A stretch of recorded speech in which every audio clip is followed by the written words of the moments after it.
Today we're going to talk about how to set yourself up for a productive month. This is something I think everyone needs to do at least once a month. Set some time aside to plan your whole month out. We're going to look at how to do an overview of your month, how to break that down into weekly planning, as well as how to track your habits throughout the month so that you can actually achieve something at the end of the month. I'm going to talk about the things that particularly work for me and work for those around me. So these are tried and tested. Nothing extremely hard, something that is well within your means. We're also going to look at the different tools you can use as you do this, from notebooks, planners, journals, to blackboards or printouts, your phone, different calendars, and different apps. So from past experience, I've found that the most effective way is to start by getting an overview of your month. I normally like to use a green notebook. You could use a bullet notebook or you could just use a blank notebook. And I tend to do something like this. Having an overview of your month helps you block out the dates when you definitely know you will be doing something. And that helps you when it comes to scheduling so that you're not overbooked or overwhelmed as your month progresses. So once I'm done doing an overview of my month, I like to use two tools: my planner to set the month out effectively and my blackboard wall. When it comes to the planner, I like to use the Lifeline Designs planner because it's got these layouts that are so incredible and they're also dateless. So all I have to do is circle the month that I'm in and then fill out the dates with different numbers. I like to write things down in the planner because it's something I can have on the go, and it also helps me write a little bit more than I can on my blackboard wall. So my blackboard wall is strictly usually for business meetings or big birthdays or big launch dates. So that's more related to work. Whereas in my planner, I can schedule my work, my personal life, commitments, and goals as well. Once I'm done planning out my month and filling in as much as possible that I actually know, then I will start every week, usually on a Sunday or Monday morning. Again, I still use my Lifeline Designs planner because it's very effective. So at the beginning of the year, I set out my goals for the year. And basically during the year, what I like to do is to make sure that I'm doing tasks that help me achieve those goals. So maybe if we want, I could always do a video on how I did my vision board. So since I know my big goals for the year, then I'm able to set smaller goals for each week. And this area here helps me set out the top 3 goals of every week. And then every day I have the top daily tasks that I have to do. So this could be from going to certain meetings to making sure I hit a certain deadline, making sure I send out an email. So smaller tasks that really move the needle. But I try not to overwhelm myself by setting three big daily tasks a day. I really love this planner because it also has various tasks that you could set for your family and relationship goals, your business and career, personal, self-care, health, fitness, and revenue or finance. It's also pretty awesome because it has the must-dos for next week. So sometimes the week can get hectic, sometimes you have emergencies, but then you can always push something into another week, or you can already start to understand what you need to do from this week and schedule it into the next week. So when it comes to your daily tasks or habit building, for example, one of the habits that I tend to write down in my weekly planning is to make sure that I work out at least 3 times a week. And what I really love about this planner is that it helps me do just that, to track my monthly goals. It has these challenges inserts. So what you could do is literally write down your goal or habit that you're trying to achieve. And for every time that you achieve it, you circle one of the numbers.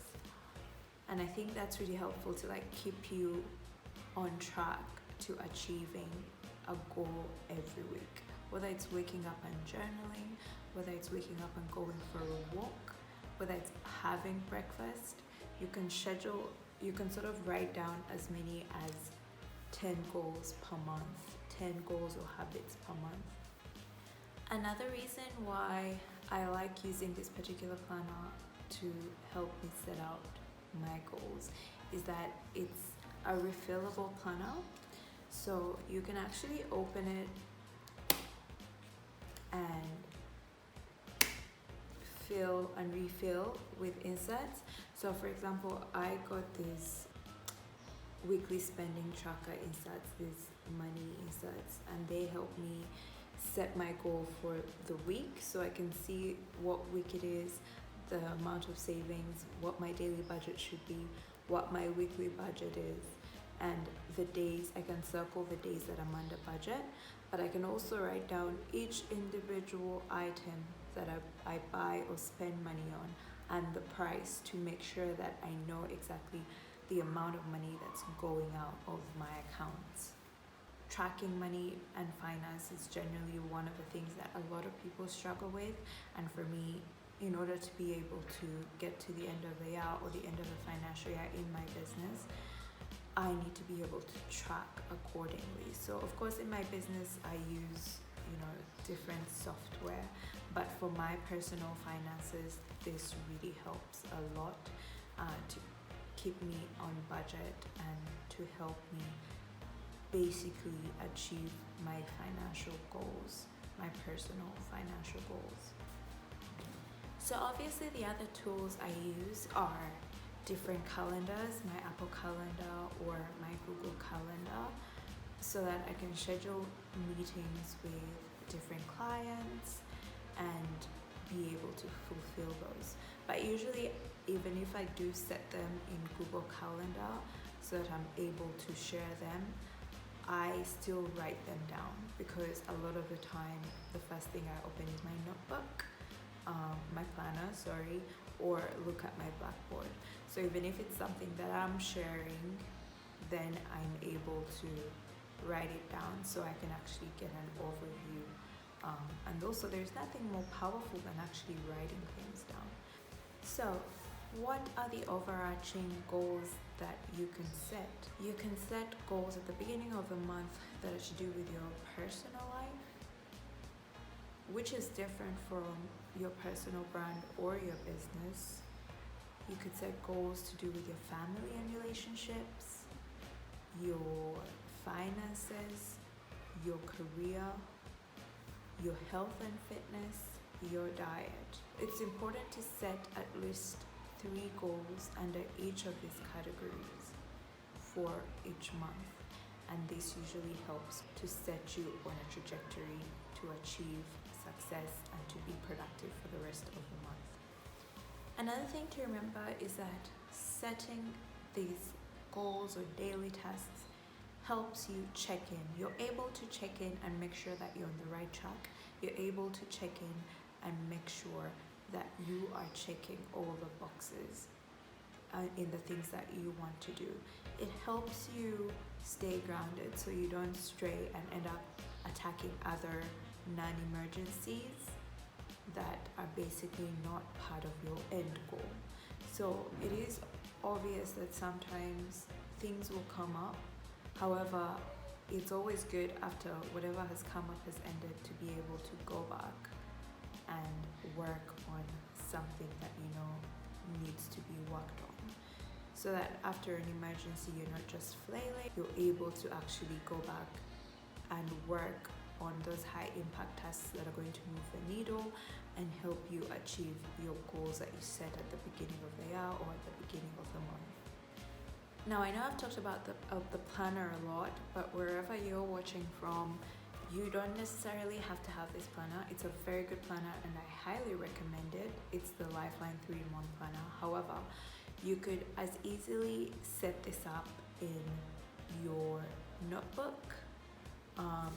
You know, my notebook is also a Lifeline notebook, but you can get a green notebook or a dotted notebook or a blank notebook anywhere and you are able to do the same thing. So how are you able to do the same thing? This is an example of the monthly overview that you could do. So either one of these could work for you. You could either do, I know this one says IG posts, but you know, you could have a couple of these, one for IG posts, one for your meetings, or you could make it big enough so that you have everything in there, or you could print out an A3 and just hand draw your own sheet that has the different calendar dates. Another one is this one that sort of has a mini calendar, and then you write down each day of the month and the main task that you have to do, and on the side you have a to-do list with your monthly goals. When it comes to weekly layouts, if you're using your own notebook, there's so many that you can do. So I'm going to share about 3 or 4 different layouts that you could do. So the first one is like a meetings layout where you have your daily tasks, and you know, they could be to-dos or appointments. Then you kind of tick off. This key is pretty awesome. You can cross out the ones you've started, highlight or shade in half of the ones that are in progress, and then fully shade the ones that are completed. And also there's sort of signals for things that you've cancelled, delayed, and also your meal times. Another one is this simple one that also has your little monthly calendar. So this is good for you to set 3 to 5 tasks each day and just check them off every day. This is pretty similar to the other one, it's just slightly different in terms of the layout. So as you can see, once again, you have 3 to 5 tasks that you can write for each day. When it comes to tracking your monthly habits, you can also just make your own monthly tracker, which could look something like this. So as you can see here, you can have up to 20 different habits or goals, and each time you could just tick off whenever you do the activity or whenever you ace the habit. So one of the things that the 3-in-1 planner has is that it has a little area for your gratitude and your weekly win. So there are 2 areas on each spread in the weekly part where you have this week's win and what you're grateful for. And if you are unable to get the planner, then you might as well just quickly scribble it in your notebook. So this is a cute little layout that I like to use sometimes. That is a daily gratitude, but you could also make it a weekly gratitude, or you could change the title to weekly wins. So those are some of the ways that I like to make sure that I'm productive day in, day out. And it all starts by taking some time off at the beginning of the month and, you know, setting my goals out, breaking them down into weekly tasks, and then making sure that everything is written down in my journal, and I keep using my journal as the week progresses, or my blackboard, and keeping on top of every task. I hope you enjoyed this video. Do let me know in the comments if you're going to take on any of these tasks. I'm going to leave all the links down of where to get the different planners, where to get the notebooks, but you could always just, you know, use whatever you have at the moment, and then when it's done, find a new way of incorporating things into your lifestyle. And do let me know what works for you or what you are already doing that is working for you. And if you like this video, give it a thumbs up and share it and subscribe. And also, if you have ideas for content that you'd like from me, do let me know. Once again, I'll be on here with some DIY, some gems, some business gems on my entrepreneurial journey. So come through whenever you can. The videos will be here and I hope you find them useful.